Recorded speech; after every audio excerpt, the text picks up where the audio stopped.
প্রিয় দর্শক, রাসূল সাল্লাল্লাহু আলাইহি ওয়াসাল্লাম বলছেন, মিজানের পাল্লায় সবচেয়ে ভারী জিকির হচ্ছে আলহামদুলিল্লাহ।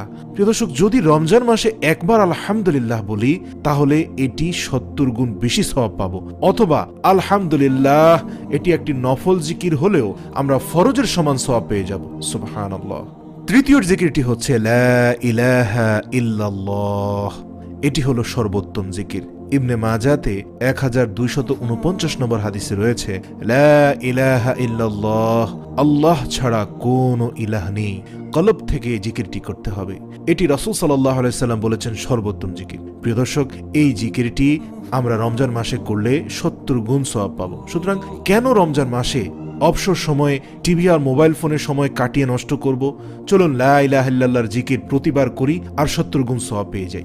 এই মাসটি তো হচ্ছে সর্বশ্রেষ্ঠ সুযোগ ইবাদতের জন্য। চতুর্থ জিকিরটি হচ্ছে সুবহানাল্লাহি বিহামদিহি।